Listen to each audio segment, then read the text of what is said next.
chez moi, j'ai très peu de plantes. J'en ai maximum une trentaine, même pas, je dirais 20. En comptant les bulbis, j'en ai beaucoup plus. Maintenant, j'ai entendu parler un peu comme tout le monde du pont, parce qu'en fait, j'aime trop les alocasias personnellement. Je collectionne pratiquement que des alocasias. Comme tout le monde, j'ai quelques plantes classiques, genre la monstera, parce que c'est grand, parce que c'est beau, c'est inspirant une monstera. Je me suis vite, entre guillemets, spécialisé dans les alocasias, parce que je trouve ça mais super beau. Diversité de feuilles, une diversité de façons de pousser. Enfin, franchement, c'est vraiment une plante qui a un coup de cœur pour moi. Du coup, forcément, quand on parle d'alocasia, on parle de pont. Bah, j'en ai acheté parce que pour moi, ça allait régler beaucoup de soucis. J'avais trop peur d'abîmer mes alocasias en arrosant trop. Et c'est vraiment quelque chose qui fait peur pour les personnes qui ont des alocasias parce que ça a des racines fines. Il fallait trouver une solution. Même si j'avais pas spécialement expérimenté des gros problèmes de pourrissement, il fallait quand même trouver une solution, quelque chose de stable, quelque chose qu'on maîtrise, parce que si toutes nos plantes sont en pont, forcément on va finir par maîtriser le sujet et on va entre guillemets arroser tout le monde de la même manière. J'ai testé sur 2-3 plantes et ça a hyper bien fonctionné. J'avais de plus en plus de feuilles, de plus en plus grandes, de plus en plus belles. Et pour moi c'était un miracle en fait. Je me disais waouh, presque rien à faire, tu mets un peu d'eau et tout va bien quoi. En fait, j'ai commencé quand même à me renseigner bien comme il faut sur le C, le pH, les engrais. Donc j'ai tout acheté et tout fait pour que tout se passe bien et tout se passe pour le mieux pour les alocasias. De fil en aiguille, je me rendais compte que vraiment ça marchait concrètement. C'est-à-dire que les plantes étaient magnifiques. Puis, je sais pas si c'est mon arrosage qui a changé. Je sais pas si c'est... je sais pas en fait ce qui a changé concrètement. Personnellement, j'ai l'impression qu'il n'y a rien qui a changé. Mais sur une période de 1 mois, j'ai eu 4 de mes alocasias qui ont commencé à... je voyais qu'il y a eu quelques pourrissements sur certaines racines et je me disais c'est peut-être normal. Des fois on a peut-être je sais pas, une bactérie, peu importe, qui a dû se faufiler par là et qui a fait un pourrissement. Les plantes étaient plutôt grandes, donc pour moi elles travaillent toutes seules à se remettre en ordre. Donc je l'ai pas pris comme un danger extrême. En plus, je fais aussi des traitements à l'eau oxygénée. Donc quand j'arrose, je vais mettre un peu d'eau oxygénée dans l'eau. Comme ça, on arrive à tuer les petites bactéries qui font pourrir les racines ou les champignons ou peu importe. En fait, on traite, on assainit un peu ce pont. Je faisais aussi des rinçages, donc c'est-à-dire que je mettais de l'eau dans la baignoire, je laissais toute l'eau couler. Et de jour en jour, j'ai vu que ma Frydek classique a commencé à perdre une feuille, puis très rapidement la deuxième feuille, puis tout en même temps. En fait, il faut savoir que 1 mois avant, je l'avais rempotée, qu'elle avait bien refait ses racines, elle a commencé à prendre plus d'espace dans le pot sans faire de feuilles, puis elle a commencé à sortir une nouvelle feuille. Donc moi je me dis c'est bien, elle sort une nouvelle feuille, c'est qu'elle est contente. En fait, c'est à ce moment-là, pendant qu'elle sortait la nouvelle feuille, qu'elle a commencé à mourir. J'ai eu le même phénomène sans rempotage, donc sur mon Alocasia Freytech variegata, qui a fait exactement la même chose, c'est-à-dire qu'il a commencé à avoir une feuille, 2 feuilles, puis toutes qui ont commencé à flétrir, à baisser, en fait, sans pour autant jaunir tout au début, mais qui finira par venir à un moment donné, le jaunissement. Et du coup, j'ai commencé à regarder un peu dans le substrat ce qui s'y passait. Il y avait des racines très saines, des racines un peu pourries. Puis j'ai remarqué que au niveau du bulbe, il y a eu un pourrissement sur la variegata et sur la Frydek classique. Donc je me dis, là il y a un gros souci, j'essaie de traiter autant que je peux. Toutes les feuilles commencent à mourir, je coupe le bulbe, je le remets et ça commence à repartir. Il s'est passé aussi la même chose pour ma Cuprea. Attention, la Cuprea elle est encore en vie. Les autres sont complètement mortes en fait, pourrissement total. J'ai aussi mon Alocasia Maharani que j'ai payé 230 €. Donc Albo. Je l'aimais d'amour cette plante, c'était vraiment ma plante préférée. Elle a commencé à avoir ce pourrissement exactement de la même manière, c'est-à-dire que tout va bien, les racines sortent, toutes blanches, avec les sortes de petites... comment on appelle ça là? Au bout des racines, le petit truc jaune, qui montre que les racines sont bien actives, etc. Le bout de la racine commence à devenir translucide, puis un pourrissement de pourrissement. Je regarde 2-3 jours après, je me rends compte que en bas du bulbe c'est pourri. Je dépote, je coupe, je mets du charbon actif sur la plaie, je laisse poser 24 heures.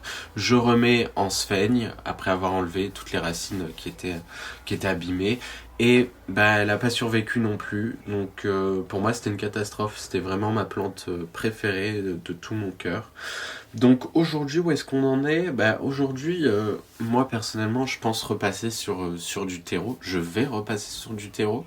Je sais pas d'où vient ce problème, personnellement, en tout cas ce que je me suis dit c'est que ça vient tout simplement du fait que j'arrose mal. J'ai du mal à garder une réserve d'eau, pourquoi? Parce que ça fait tout le temps de la poussière, tout le temps des amas de choses. Ce que je fais, moi de base, c'est que j'arrose comme du terreau. Et pour vérifier si c'est pas sec, soit je creuse un peu, je peux creuser un peu, ça, c'est un indicateur, mais aussi je regarde sur le pot. Le pot étant transparent, je pouvais regarder s'il y a encore des traces d'humidité. S'il y a des traces d'humidité, je le fais pas. Et aussi en sous-pesant, ça marche aussi.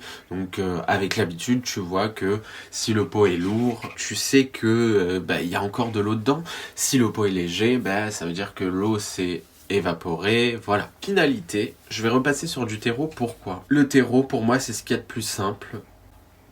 Pourquoi? Parce que déjà au niveau de l'humidité on le voit mieux, il y a moins de risques que on fasse un sous-arrosage, du moins qu'on loupe un arrosage un peu trop tard, parce que déjà tu le vois mieux sur les parois du pot quand le terreau il est humide. Ensuite il y a ton doigt, c'est un indicateur. Dans le pont tu peux pas vraiment creuser hyper profond.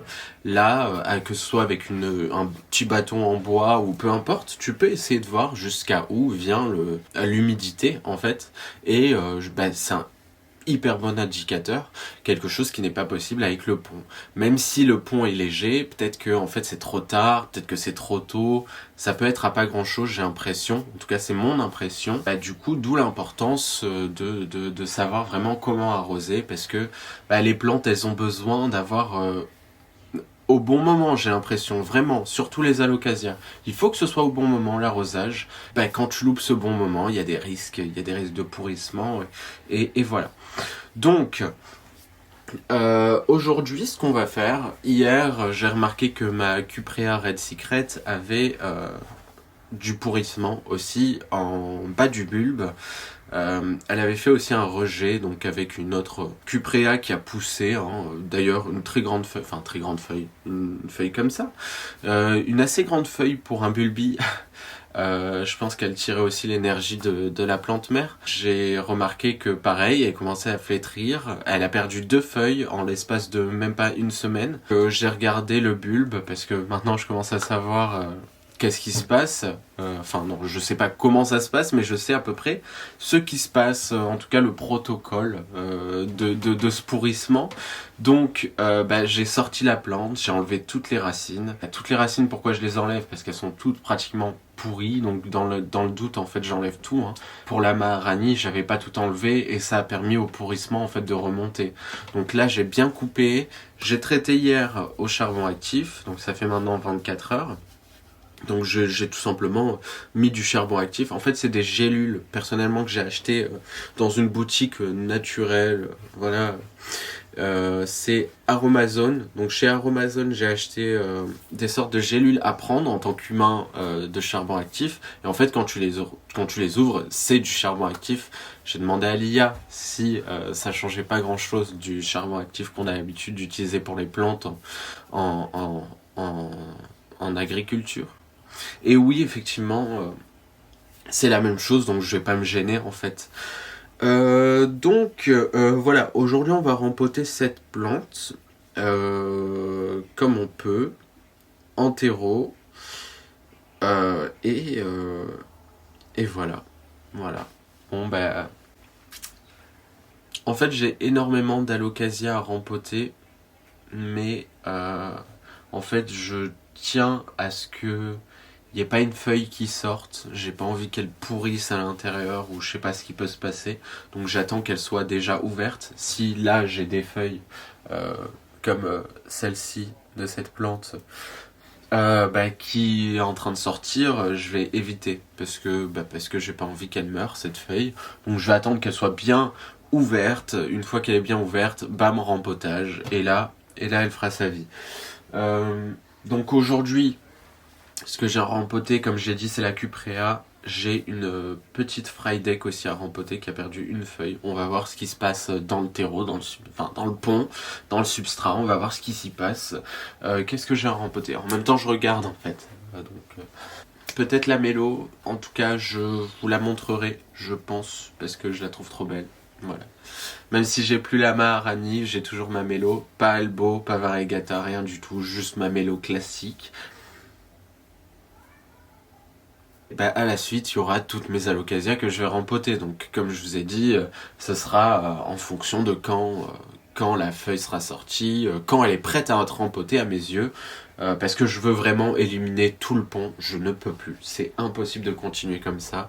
De voir mes plantes mourir comme ça, franchement, ça met mal. Hein. Ça met dans un état particulier parce que tu les aimes, tes plantes, en fait. Tu les aimes, tu t'en occupes, tu donnes de l'énergie, tu donnes du temps pour qu'à la finalité, elles finissent par pourrir après t'avoir sorti 5 énormes feuilles. Franchement, c'est juste pas possible.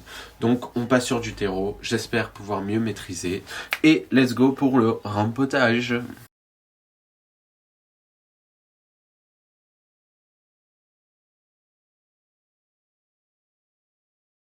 Alors, on commence par la Frydek. Celle-ci, c'est pas la plante mère, c'est un bulbi, tout simplement, qui a bien grandi, je trouve, en assez peu de temps. Quelque chose comme 4 mois, 4 mois, 5 mois.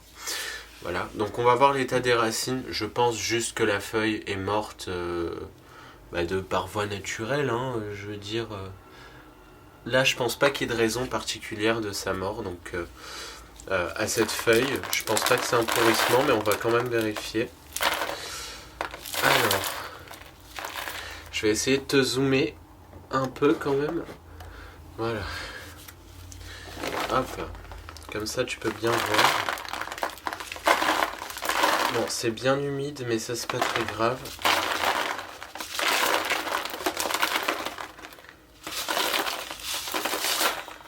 Allez, hop. Bon, elle a des belles racines. Des même très très belles racines. C'est que pour elle, je pense que tout va bien.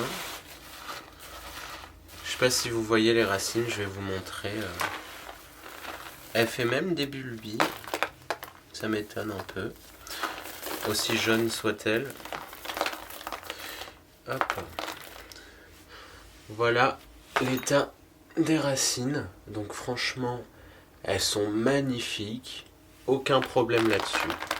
C'est que finalement, elle se plaisait bien en pont, mais écoutez, c'est pas grave, on va rempoter ça. C'est important pour moi en fait de passer sur quelque chose que je comprends, quelque chose que je maîtrise, parce que là c'était plus possible quoi. Bon, je vais rincer ça et je reviens tout de suite quand les racines sont toutes propres. J'ai réussi à nettoyer comme j'ai pu. Il y a quelques petits cailloux, mais je vais pas m'amuser à les enlever. Ils m'ont l'air bien collés. Je vais pas toucher le bulbi non plus. Donc voilà, on pose ça tranquillement. Donc pour le pot, on va passer sur un pot transparent. Je pense que c'est mieux. Voilà. Donc là les racines, je pense que c'est bien. Hein. On est sur la bonne taille. Moi ça me va, si les racines elles sont serrées. Voilà. Pas de pourrissement du bulbe, tout va bien. Je mets un peu de terreau au fond. Voilà, j'en ai peut-être mis un peu trop. Juste un peu. Histoire que ça patauge pas si jamais il y a énormément d'humidité vers le bas. Moi personnellement je vrille un peu. Je sais pas si vous voyez bien, mais en tout cas moi je vois bien. C'est essentiel je crois. Hop. Hop.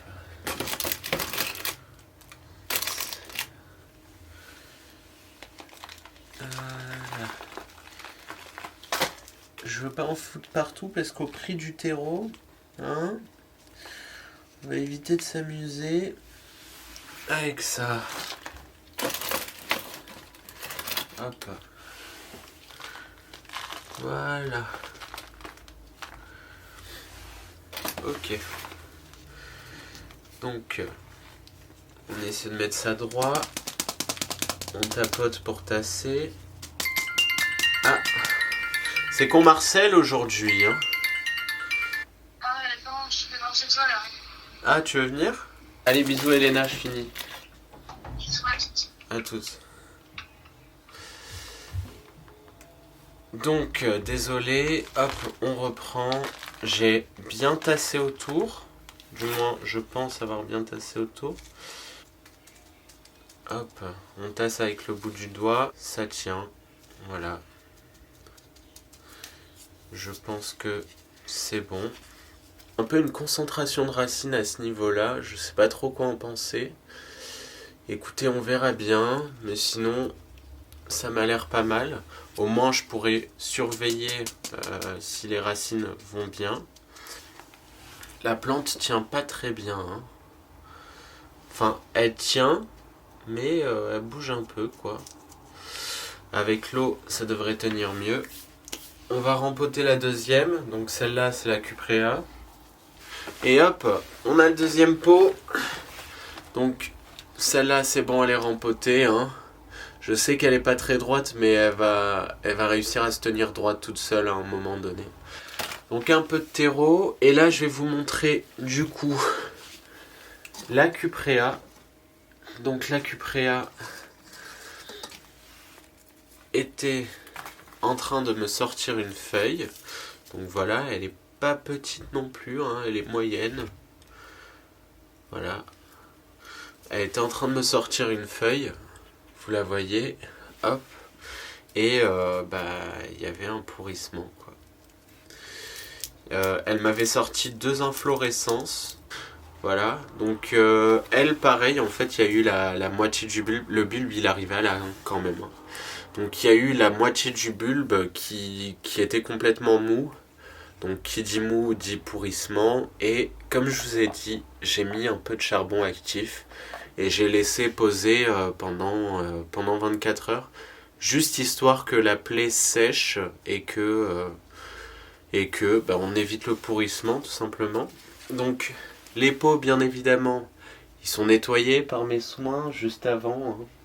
C'est très important de nettoyer les pots parce que s'il y a des bactéries, des champignons, derrière en fait on les redonne aux plantes qu'on rempote. Hein.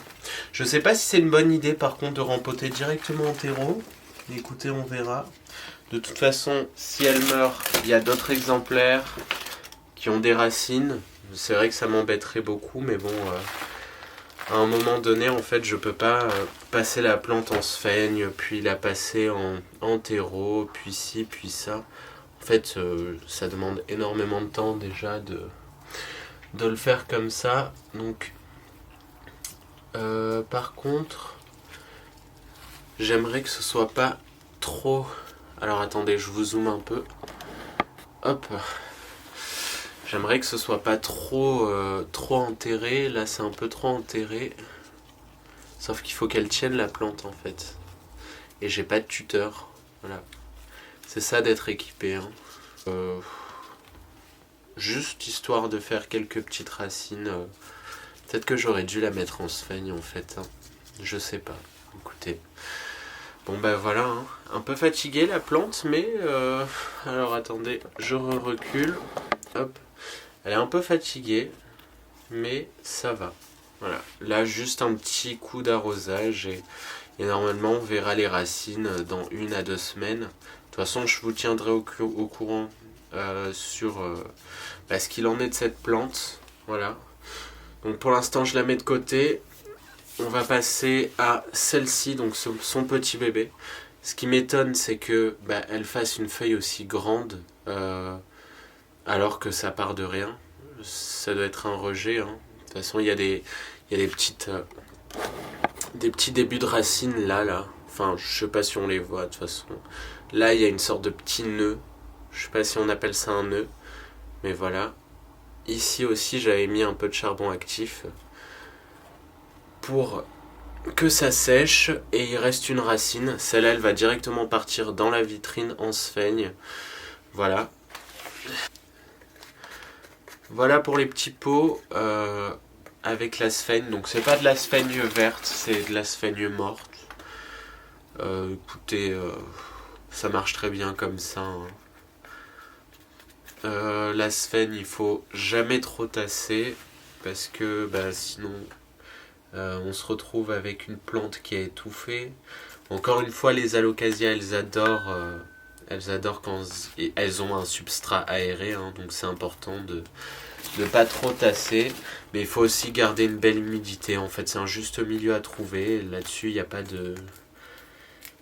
Il n'y a pas de... Comment on dit? De mode d'emploi. Voilà, c'est vraiment comme on peut, comme on veut. Et on voit ce qui marche chez chacun, quoi. Hop. Donc, pour l'arrosage, personnellement, j'utilise jamais comment on appelle ça? Ça, là. Oh là là, j'ai plus le nom. Ça. Un arroseur. Un arrosoir. Oh là là. Donc j'utilise jamais l'arrosoir, j'utilise toujours un pchit. Donc à chaque fois je pchite sur le haut jusqu'à ce que ce soit assez humide à mes yeux. Franchement j'arrose quand même bien. Hein. Je dirais pas que je détrempe, mais peut-être que le fait que ce soit en pchit et pas avec un arrosoir fait que c'est jamais trop arrosé. Je sais pas. En tout cas elle est super belle. Elle est super jolie, franchement, je l'aime d'amour elle aussi, je viens de m'en rendre compte. Donc elle va aller dans la vitrine une fois qu'elle sera arrosée, bien évidemment. Hein. Petit plus, je vais rempoter ma Serendipity, donc mon Alocasia Serendipity Variegata, Pink Variegata. Voilà, je sais pas si on voit bien, mais cette feuille, elle est pas Variegata. Celle-ci un peu, je pense pas qu'elle ait une génétique exceptionnelle, mais je l'aime d'amour quand même. Et celle-ci, je l'ai récupérée il y a un peu longtemps quand même. Il y a eu plusieurs affaires avec cette plante. En fait, quand je l'ai récupérée, j'ai regardé les racines et je me suis rendu compte qu'elles étaient pour 90% pourries. Voilà. Donc j'étais vraiment dégoûté. J'ai enlevé les racines qui étaient pourries et j'ai mis la plante en pont. À cette époque, je mettais pas en sphaigne. J'ai acheté justement la sphaigne pour cette plante parce qu'il fallait que je trouve une solution pour qu'elle reparte. Parce que le lendemain du pont, il y avait une odeur monstrueuse. Donc en fait, le peu de racines qui restaient était pourri, donc j'ai dû l'enlever. Je suis parti chercher la sphaigne dans la jardinerie du coin. C'est celle-ci que j'utilise, que j'ai utilisée pour la dernière. Franchement, avec cette sphaigne, tout se passe bien. Donc je l'ai mise en sphaigne. Le lendemain, encore cette odeur, alors que j'avais enlevé toutes les racines, sauf qu'il n'y avait pas de signe de pourrissement. Donc j'ai traité à l'eau oxygénée. Et j'ai changé la sphaigne, je l'ai remise. Et de là, au bout de 2-3 jours, j'ai commencé à avoir des petites racines. Qui venaient. Et de fil en aiguille, elle m'a fait toute cette grande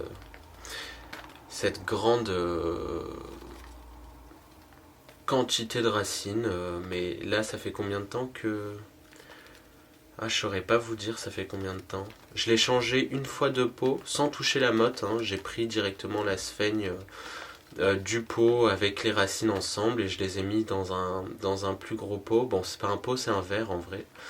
Un verre en plastique. Alors j'essaie d'enlever au mieux, mais franchement c'est une galère, hein. C'est une belle galère d'enlever les racines quand elles sont en sphaigne. Je sais qu'elle va morfler un petit coup, mais je vais pas changer ses conditions. Je vais la laisser en... C'est pas une racine, hein, je vous rassure, c'est un bout de plastique, de papier, ou je sais pas quoi. Oui, je vous disais, je pense qu'elle va mal le vivre là, son rempotage. parce que là je me rends compte que je touche pas mal les racines, que je tire un peu, mais j'ai pas le choix, hein. En fait, les radicelles, elles se mettent vraiment, vraiment bien dans la sphaigne. Elles enveloppent toute la sphaigne et du coup, en fait, t'es obligé d'arracher des racines en même temps de, de nettoyer, quoi. Donc voilà. En tout cas, cette plante, c'est la première variegata que j'ai eue. Non, la deuxième. La première, c'était la Frydek. Celle-là, c'est la deuxième. Je l'ai payée 60 euros. Donc, franchement, je trouvais que ça super cher pour une plante, mais par rapport au bonheur qu'elle m'a donné, quand elle a commencé à reprendre et tout ça, j'étais tellement fier de moi, tellement fier d'elle. Dites-vous, elle avait perdu toutes ses feuilles, elle en a gardé une qui était complètement penchée vers le bas, genre comme ça. Genre là il y a le terreau, et là c'est sa feuille. Là, le bout de mes doigts, c'est sa feuille. Donc elle était complètement comme ça, et elle tenait. Et elle continue à faire de la photosynthèse, puisqu'elle restait bien verte et tout ça. En fait, elle a essayé tant bien que mal, malgré tous les stress qu'elle a eu, de garder cette feuille et ça a duré un mois ou deux jusqu'à ce qu'elle refasse enfin une feuille qui est celle-ci, donc super belle feuille, et à ce moment-là elle a abandonné donc sa belle feuille qu'elle avait et enfin sa feuille qui a galéré, pardon. Elle a abandonné et cette feuille je l'ai gardée, elle sert de marque-page, dites-vous. Je l'ai faite sécher et elle sert de marque-page. Donc je compte pas la jeter cette feuille parce que c'est vraiment, je sais pas, c'est sentimental. C'est vraiment la feuille qui a sauvé cette plante que je voyais dépérir de jour en jour, quoi. Bon, je pense que je vais aller nettoyer ça à l'eau parce que là franchement je galère un peu. Je trouve qu'on voit de belles racines, par contre elles sont très très fines. Je sais pas si c'est l'espèce ou le fait que la sphaigne était un peu compacte, mais en tout cas c'est pas aussi enfin c'est très fin comparé à la Frydek de tout à l'heure. Elle avait quand même des racines un peu plus grosses. Écoutez, alors voilà les racines nettoyées. J'ai pas réussi à bien tout enlever, mais j'ai quand même un peu enlevé au maximum que j'ai pu, en fait. Donc on va mettre ça dans le pot. Hop. Ok. Donc attendez, je la pose où? Au secours. Où est-ce que je la mets? Toujours la même chose, un fond. Hop. On va poser ça délicatement en ouvrant les racines le plus possible. Franchement, je suis trop fier d'elle, hein. Les racines qu'elle m'a fait. Bon, je vais déjà enterrer un peu ce qu'il y a là. Hop. Voilà. Hop, je tourne un peu. Et là, je vais tout enfermer comme ceci. On va la laisser assez haut.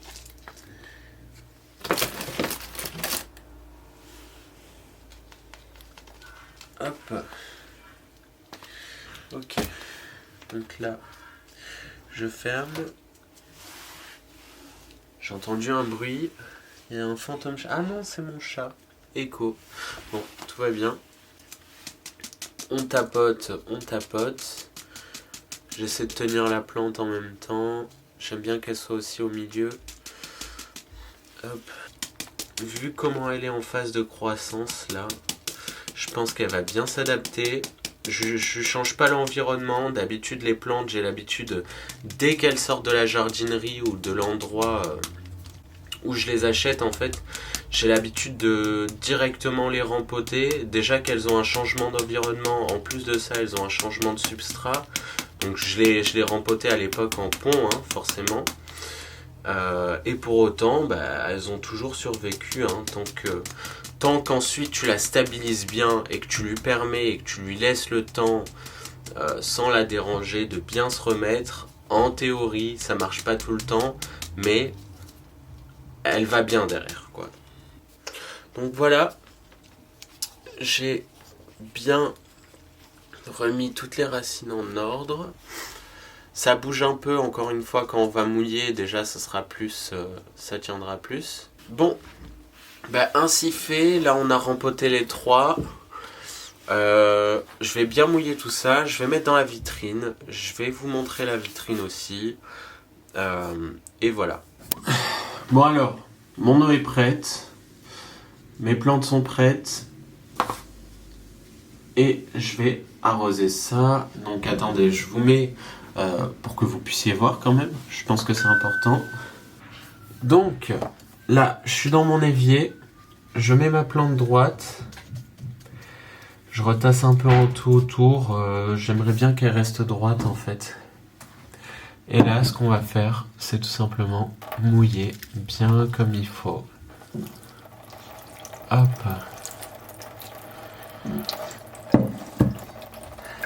Je vais laisser bien s'écouler tout ça. Punaise, toute la perdite, elle est revenue au-dessus.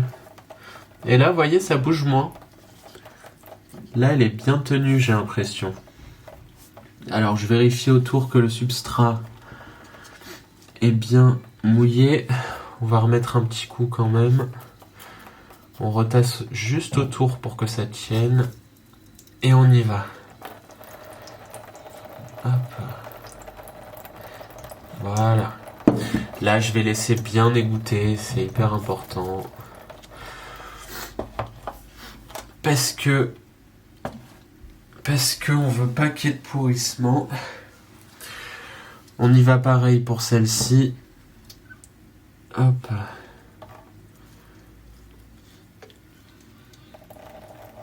Allez, on laisse bien s'écouler.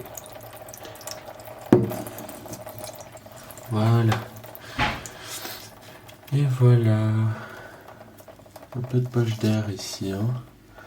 Et une petite poche d'air.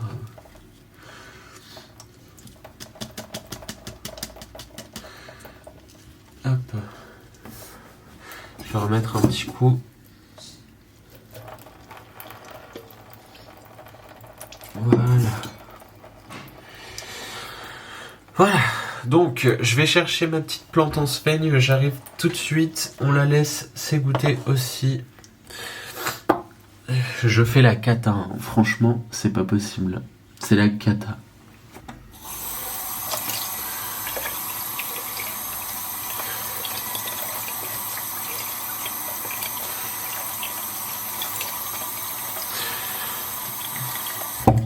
Hop, on passe à la Cuprea. Comme je vous ai dit, toujours mon petit pchit. Et là, on y va. Je pchit.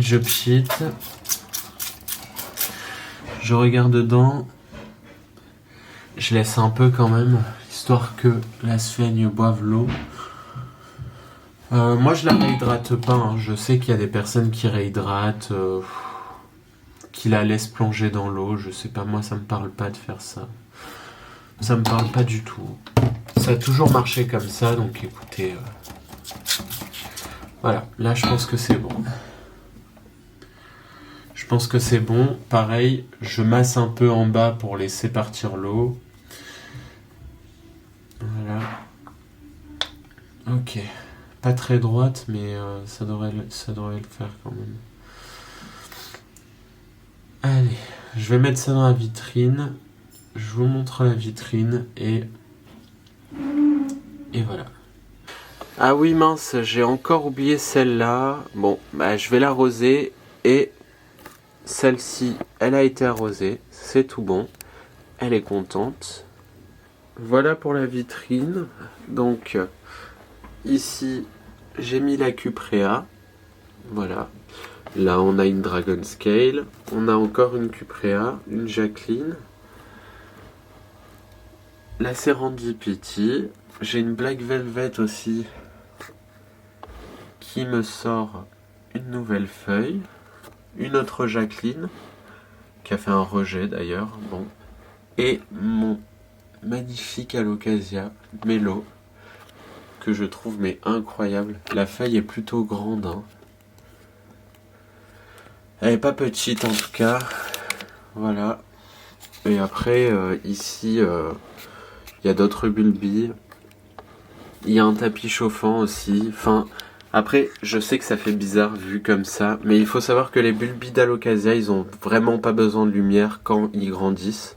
Euh, Elles ont besoin de lumière à partir du moment où elles sortent une feuille. Donc quand elles sortent une feuille, quand le bulbe sort une feuille, moi je le remonte en haut et, pour qu'il puisse faire de la photosynthèse. Sinon, tous les bulbes qui n'ont pas encore fait de feuilles, ils sont en bas. Et pour certains, je mets un peu de film alimentaire pour qu'il y ait beaucoup d'humidité si je suis pas patient et que je veux que ça pousse vite. Mais sinon, il n'y a pas besoin. Donc là, c'est une petite coupelle d'eau avec un tapis chauffant en dessous. Donc ça permet que l'eau s'évapore en fait. Et en moyenne, je suis à 90%. Là, j'ai pas mis le petit tchouk tchouk. Mais en moyenne, en fait, il faut que je respire, il faut que j'apprenne à respirer. En moyenne, on est à 90% du coup d'humidité et pour la température, on est à 24-25 degrés en moyenne. Pareil. Voilà, donc là-bas c'est des zébrinas. Et voilà. Bon voilà, on a vu tout ce qu'il y avait à voir pour le moment. Encore une fois, il y a beaucoup de choses encore. Il y a des alocasias à rempoter, il y a des pourrissements à venir, je suis pratiquement sûr. Mais on garde espoir. En fait, le tout, c'est de ne pas perdre cet attrait pour les plantes. Hein. Moi, les alocasias, ça a été tout de suite l'accrochage monstrueux. Maintenant, je veux pas non plus que ça se perde, parce que le but n'est pas que ça se perde. Le but, c'est de profiter de ces plantes. C'est beaucoup d'entretien, c'est beaucoup de temps, c'est beaucoup d'engagement aussi, on se rend pas compte, mais si tu pars un petit moment, il faut qu'il y ait quelqu'un pour s'occuper de tes plantes et bien comme il faut. J'espère qu'au fur et à mesure ça va aller, j'espère que les plantes vont bien survivre au terreau. Normalement il n'y a pas de souci là-dessus, je suis hyper optimiste parce que ça reste du terreau, c'est plus simple, on n'est pas sur de l'hydroponie passive, on est sur un substrat classique où de base on cultive toutes les plantes. Quiconque a des plantes normalement a déjà cultivé en terreau. Donc voilà, il suffit juste de prendre la main pour l'arrosage, savoir quand arroser et quand ne pas arroser. J'espère que cette vidéo vous aura plu. Restez connectés, personnellement je vais faire plusieurs vidéos sur les alocasias, uniquement les alocasias normalement, parce que j'ai que ça à la maison. Je n'ai pas d'anthurium, même si je rêve entre guillemets d'avoir l'anthurium luxurians, mais c'est le seul que je veux avoir pour le moment. Et sinon, ce sera des alocasias, des bulbies, etc. Je ferai quelques vidéos parce que franchement, le taux de réussite sur les bulbies, il est à 100%, personnellement, pour ma part. J'en ai pas eu qui sont morts. Pas eu. À chaque fois, ça prend, ça se développe, ça pourrit jamais. Je sais pas si c'est la sphène, ma manière d'arroser ou peu importe, mais ça a toujours pris, quoi. C'est ça qui est bien. Donc là-dessus aussi, je vous ferai une petite vidéo, je pense, parce que chaque méthode est bonne à prendre, chaque méthode est bonne à tester chez soi. Voilà, je vous dis à la prochaine, merci à vous et restez connectés, voilà, tout simplement.